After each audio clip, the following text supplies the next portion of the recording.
Breaking news ఢిల్లీలో నీతి ఆయోగ్ సమావేశం ముగిసింది. ప్రధాని మోదీ అధ్యక్షతన జరిగిన ఈ సమావేశంలో కీలక అంశాలపై చర్చించారు. ప్రపంచంలోనే 4వ అతిపెద్ద ఆర్థిక వ్యవస్థగా భారత్ చేరుకోవడంతో AP deputy CM Pawan Kalyan హర్షం వ్యక్తం చేశారు. మోదీ దార్శనిక నాయకత్వానికి, ఎన్డీఏ ప్రగతిశీల పాలనకు ఇది నిదర్శనమన్నారు. గత దశాబ్ది కాలంలో భారత్ అనేక రంగాల్లో వృద్ధి సాధించింది. ఇది కేవలం ఆర్థిక విజయం మాత్రమే కాదని ప్రపంచంలోనే నవ భారత్కు పెరుగుతున్న ప్రాముఖ్యతను ప్రతిబింబిస్తోందన్నారు. వికసిత్ 2047 వైపు నడిచేందుకు ఇది ప్రధానమైన అడుగని పవన్ కళ్యాణ్ తెలిపారు.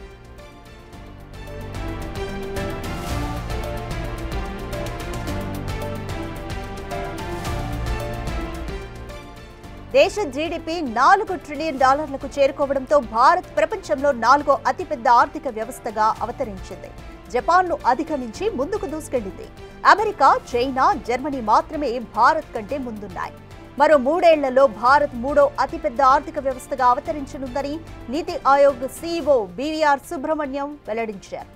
2014లో ప్రపంచ ఆర్థిక వ్యవస్థల్లో 10వ స్థానంలో ఉన్న భారత్ క్రమంగా ఎదుగుతూ 4వ స్థానానికి ఎగబాకింది. Growth of India. We are the 4th largest economy as I speak. We are a $4 trillion economy as I speak. And this is not my data, this is IMF data. India today is larger than Japan. So it's only the United States, China and Germany which are larger. And if we stick to what is being planned, what is being thought through, it's a matter of another 2.5 to 3 years, we would become the 3rd largest economy. This is already visible. More details మా ప్రతినిధి శివ అందిస్తారు. శివ, ప్రపంచంలోనే 4వ అతిపెద్ద ఆర్థిక వ్యవస్థగా భారత్ చేరుకుంది. So వచ్చే 10 ఏళ్లలో కూడా భారత్ 3వ స్థానానికి చేరుకుంటుంది అంటూ కూడా నీతి ఆయోగ్ సీఈఓ చెప్పారు. దీని పట్ల రాజకీయాల్లో ఎటువంటి చర్చ జరుగుతుంది? భారత ప్రజలు ఏమంటున్నారు?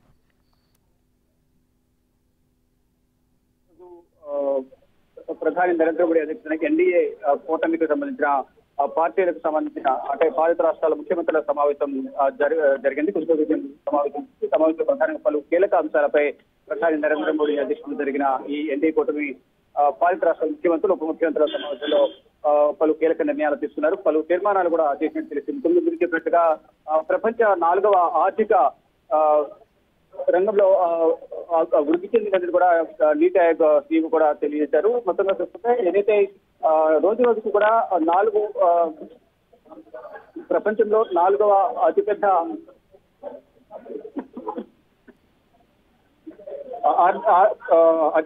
ఆర్థిక వ్యవస్థగా కూడా విజయవంతంగా అవతరించిన ప్రధానంగా చెప్పుకోవాలి. దీనికి సంబంధించి ప్రధానంగా మోదీ ప్రభుత్వం అధికారంలోకి వచ్చిన తర్వాత ఏదైతే తీసుకున్న నిర్ణయాలు కానీ దాని ద్వారా ఇప్పుడు ప్రజెంట్ సిచ్యువేషన్ ఏ విధంగా ఉండే అంశాలపై కూడా ప్రధానంగా ఇప్పుడు ఈ ఎన్డీఏ కూటమి సమావేశంలో ఈ కార్మిక సమావేశంలో పలు కీలక నిర్ణయాలు తీసుకున్నారు. మొత్తం 4.15 ట్రిలియన్ జీడీపీతో ప్రపంచంలో 4వ అతిపెద్ద ఆర్థిక వ్యవస్థగా కూడా విజయవంతంగా అవతరించింది అనేది కూడా నిన్న నీతి ఆయోగ్ సీఈఓ తెలియజేశారు. నీతి ఆయోగ్ సమావేశం తెలియజేశారు. మరోవైపు భవిష్యత్తులో 3వ అతిపెద్ద ఆర్థిక వ్యవస్థగా ఎదగాలి అనేది కూడా ప్రధానంగా భావిస్తున్నారు. దానిలో భాగంగానే ఈ రోజు ఏదైతే సమావేశం జరిగింది, సమావేశంలో పలు కీలక నిర్ణయాలు తీసుకున్నారు. ఇటు ఎవరైతే వివిధ రాష్ట్రాలకు సంబంధించిన ఎన్డీఏ పాలిత రాష్ట్రాల ముఖ్యమంత్రులు ఎవరున్నారో వారు పలు సూచనలు చేశారు. వారి రాష్ట్రాలకు సంబంధించిన అంశాలకు సంబంధించి వారు కూడా ప్రధాని నరేంద్ర మోడీ కూడా 3వసారి ఎన్డీఏ కూటమి అధికారంలోకి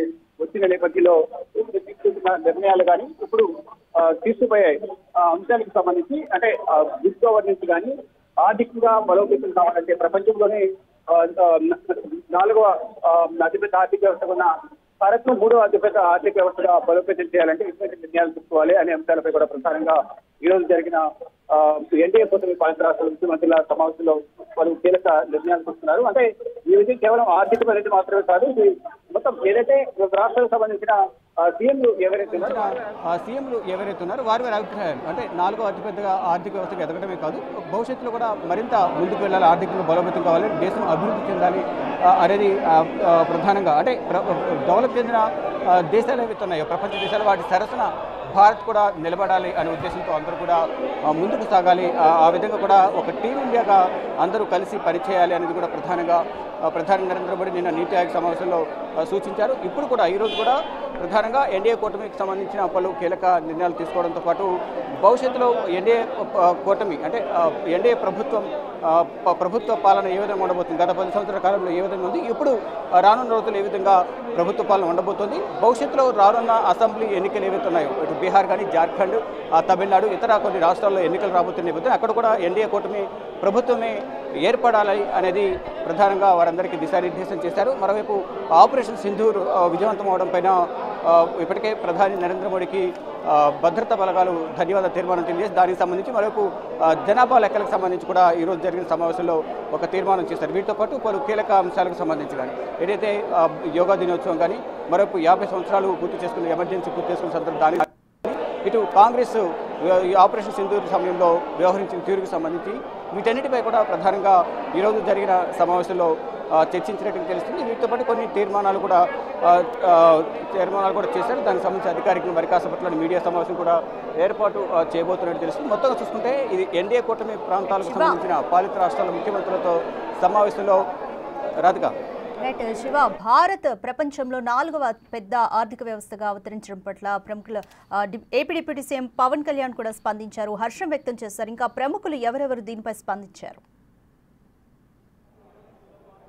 రైట్, ప్రతి ఒక్కరు కూడా ఏదైతే ఈ సమావేశానికి పాల్గొన్న 20 రాష్ట్రాలు ఏదైతే ఎన్డీఏ కూటమి పాలిత రాష్ట్రాల ముఖ్యమంత్రులు ఎవరుతున్నారో ఆ పాలిత రాష్ట్రాల ముఖ్యమంత్రులు, ఉప ముఖ్యమంత్రులు ఒక చంద్రబాబు ముందస్తు కార్యక్రమంలో ఉన్న నేపథ్యంలో ఆయన హాజరు కాలేకపోయారు.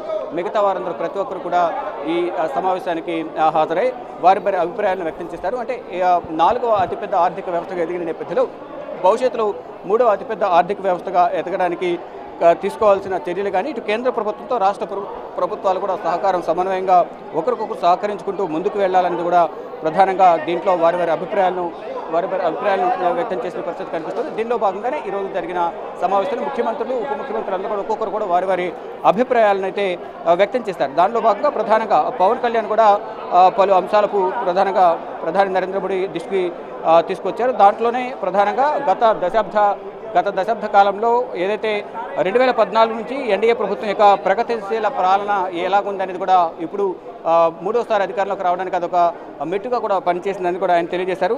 మరోవైపు భారత్ యొక్క వృద్ధి పథకం ఆవిష్కరణలు, మౌలిక సదుపాయాలు, ఇతర అంశాలకు సంబంధించి కూడా డిజిటల్ రూపాంతరం ద్వారా కూడా ఇదంతా కూడా నడపబడిందని కూడా పవన్ కళ్యాణ్ తెలియజేశారు. ఈ విజయం కేవలం ఆర్థికమైనది మాత్రమే కాదు, ఇది న్యూ ఇండియా యొక్క పెరుగుతున్న జాతి ప్రాముఖ్యతను ప్రతిబింబిస్తుంది అనేది కూడా ప్రధానంగా పవన్ కళ్యాణ్ ఆయన యొక్క అభిప్రాయాన్ని ట్విట్టర్ ద్వారా తెలియజేశారు. ఇటు ప్రధాని నరేంద్ర మోడీతో కూడా వారందరూ సమావేశంలో కూడా ముఖ్యమంత్రులందరూ కూడా ప్రధాని నరేంద్ర మోడీ పాలన 3వసారి ప్రధానిగా అయిన నేపథ్యంలో ఆయన్ను అభినందించడంతో పాటు ఇది ఆపరేషన్ సింధూర్ ఏదైతే ఉందో విజయవంతమైన నేపథ్యంలో ఆయనకు అందరూ కూడా అభినందనలు తెలియజేస్తూ ఒక తీర్మానాన్ని కూడా ఆమోదించారు. దాంతోపాటు ఆపరేషన్ సింధూర్ అలాగే గుడ్ గవర్నెన్స్ ఇటు 3వసారి అధికారంలోకి వచ్చిన తర్వాత చేపట్టబోతున్న కార్యక్రమాలకు సంబంధించి కానీ ఇది 4వ అతిపెద్ద ఆర్థిక వ్యవస్థగా రూపాంతరం చెందింది. కాబట్టి ఇది భవిష్యత్తులో మరింత ముందుకు వెళ్ళాలి, భారత్ మరింత అభివృద్ధి చెందాలి, ఆర్థికంగా 3వ అతిపెద్ద ఆర్థిక వ్యవస్థకు కూడా రూపాంతరం చెందాలి అనేది కూడా అందరూ కూడా భావిస్తున్నారు. దానికి సంబంధించి కూడా ఒక ప్రణాళికాబద్ధంగా ముందుకు వెళ్ళాలని కూడా అందరూ భావిస్తారు. దానితో పాటు ఇటు రాజకీయంగా కూడా కూటమి మరింత బలోపేతం కావాలి అనేది కూడా ప్రధాని నరేంద్ర మోడీ ఇటు ఎన్డీఏ కూటమి పాలిత రాష్ట్రాల ముఖ్యమంత్రులు, ఉప ముఖ్యమంత్రులు హాజరైన నేపథ్యంలో వారందరికీ కూడా పలు సూచనలు చేసిన పరిస్థితి కనిపిస్తుంది. మొత్తంగా చూసుకుంటే ఈరోజు జరిగిన ఈ సమావేశంలో మొత్తం 20 రాష్ట్రాలకు సంబంధించిన ముఖ్యమంత్రులు, ఉప ముఖ్యమంత్రులకు వారందరికీ కూడా ఆహ్వానం అందిన నేపథ్యంలో వారందరూ కూడా హాజరయ్యారు. వారి అభిప్రాయాలు వారు వ్యక్తపరిచారు. వారి రాష్ట్రంలో పరిపాలన ఏ విధంగా ఉంది, ఎన్డీఏ కూటమి అధికారంలోకి వచ్చిన తర్వాత వారి రాష్ట్రాల్లో ప్రభుత్వ పాలన ఏ విధంగా ఉంది, రాష్ట్రానికి కేంద్ర సహకారం ఏ విధంగా ఉంటుంది, ఎటువంటి పథకాలను అమలు చేస్తున్నారు, రాష్ట్ర అభివృద్ధి ఏ విధంగా జరుగుతుంది ఎన్డీఏ కూటమి ప్రభుత్వం ఏర్పడిన తర్వాత అనే అంశాలపై కూడా భాగస్వామ్య పక్షాలు కానీ అటు బీజేపీ పాలిత రాష్ట్రాల ముఖ్యమంత్రులందరూ కూడా ప్రధాని నరేంద్ర మోడీకి ప్రజెంట్ సిచ్యువేషన్ పై కూడా వారందరికీ వివరించిన పరిస్థితి కనిపిస్తూ ఉంది. ఢిల్లీలో నీతి ఆయోగ్ సమావేశం ముగిసింది. దేశ జీడీపీ $4 ట్రిలియన్ చేరుకోవడంతో భారత్ ప్రపంచంలోనే 4వ అతిపెద్ద ఆర్థిక వ్యవస్థగా అవతరించింది. మొదటి 3 స్థానాల్లో అమెరికా, చైనా, జర్మనీ ఉన్నాయి. భారత్ 4వ స్థానంలో ఉంది. అయితే మరో 3 ఏళ్లలో భారత్ 3వ అతిపెద్ద ఆర్థిక వ్యవస్థగా అవతరించనుందని నీతి ఆయోగ్ సీఈఓ బీవీఆర్ సుబ్రహ్మణ్యం వెల్లడించారు.